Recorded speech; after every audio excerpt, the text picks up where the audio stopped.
Batik Lovers, ketemu lagi dengan saya di Batik Organik Channel.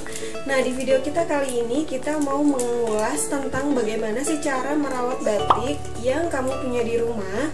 Tapi sebelum itu, yuk bantu subscribe channel ini sebagai bentuk dukungan kamu untuk UKM batik di Indonesia. Nah, Batik Lovers, mungkin sebagian dari kamu pernah memiliki masalah-masalah dengan batik yang kamu punya di rumah. Nah, masalah yang pertama, biasanya batik yang kamu punya mengalami pelunturan warna pada saat dicuci. Nah, terjadi tidak hanya satu kali pencucian, bisa jadi batik yang kamu punya lebih dari satu kali pencucian mengalami pelunturan warna. Nah, hal kedua yang sering kita temui adalah batik tidak memiliki warna yang merata setelah kita jemur. Nah, hal ketiga adalah batik berwarna belang setelah kita lakukan penyetrikaan. Nah, hal keempat adalah batik yang kita punya mengkerut atau menjadi lebih kecil, baik itu kain maupun baju. Nah, masalah tersebut sering kita temui karena kita tidak tahu cara merawat batik dengan baik. Pada dasarnya, karakteristik dari bahan batik sangat berbeda dengan bahan tekstil. Nah, Batik Lovers, perlu juga diketahui bahwa jenis dasar kain batik itu berbeda-beda. Yang pertama, yang umumnya sering kita gunakan adalah bahan katun. Nah, jenis bahan katun ini kerapatannya sangat berbeda dengan bahan lain. Bahan katun sangat cocok digunakan dengan bahan batik karena kerapatan benang lebih rapat dan juga sangat nyaman dipakai serta halus. Nah, biasanya kebanyakan orang lebih cocok menggunakan bahan batik ini berbahan katun karena juga selain itu bahan ini bersifat ringan dan nyaman serta adem atau sejuk. Nah, bahan yang kedua yang sering digunakan adalah bahan viskos. Bahan viskos ini berbeda komposisinya dengan bahan katun. Bahan viskos mungkin komposisinya lebih banyak polisternya daripada katun. Nah, ini sebetulnya bahan ini bagus sekali dan feels like silk atau sutra. Tapi tidak begitu cocok untuk digunakan keseharian karena ini biasanya digunakan seringkali untuk acara-acara formal dan ini terlihat sangat mewah. Makanya kenapa berbeda dengan bahan katun, karena ini tidak kaku atau ringan dan juga flowy. Nah, bahan yang ketiga yang sering orang pakai pada umumnya atau lebih disukai adalah jenis bahan Paris.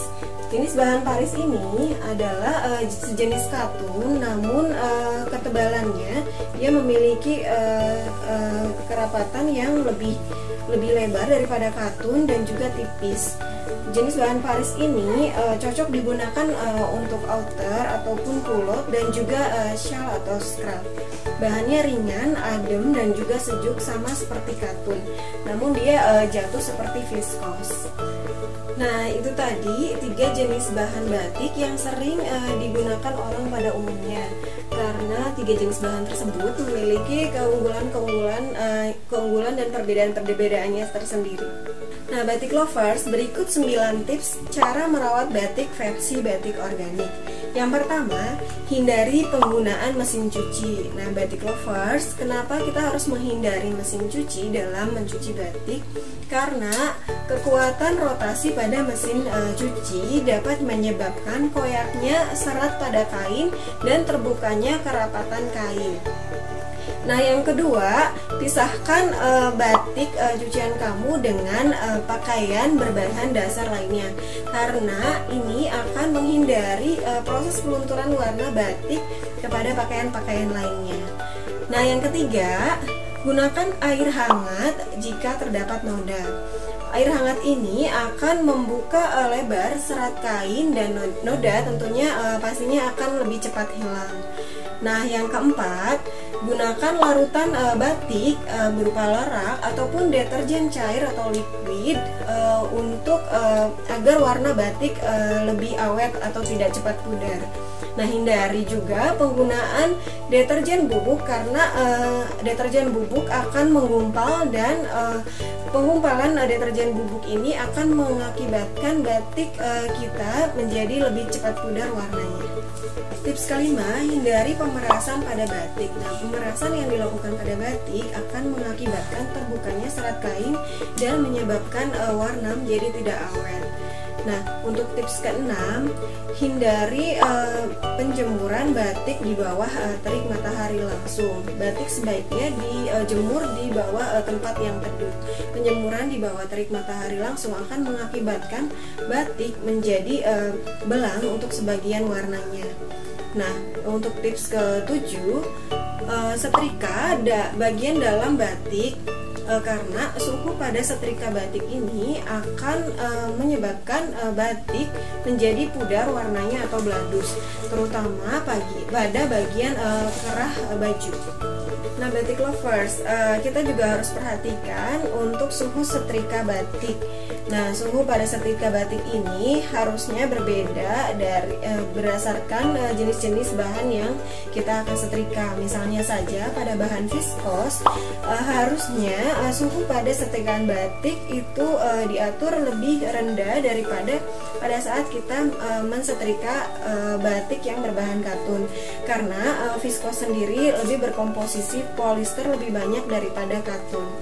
Nah, selanjutnya untuk tips ke-8, jika batik yang kamu miliki di rumah itu masih terdapat sisa malam atau wax, ini seharusnya dikupas dengan tangan terlebih dahulu sebelum pencucian, karena untuk menghindari terkoyaknya serat kain atau batik itu sendiri. Nah, ini tips terakhir dari batik organik adalah hindari penggunaan laundry pada batik kamu. Namun jika kamu terpaksa akan laundry batik kamu, sebaiknya gunakan fasilitas dry clean, karena hal ini adalah untuk menjaga agar warna batik kamu tetap awet. Batik lovers, itu tadi sekilas tentang bagaimana cara merawat batik versi batik organik. Tidak hanya agar menjaga batik agar tetap awet warnanya, tetapi juga kualitas batik yang kamu pakai. Nah, semoga tips-tips ini bermanfaat buat kamu dan menjadi referensi buat merawat batik kamu di rumah. Nah, segitu aja video kita kali ini. Buat kamu yang pengen kita bahas apa di channel ini, silahkan komen. Dan jangan lupa untuk like dan subscribe channel ini. Dan sampai ketemu di video kita selanjutnya. Terima kasih.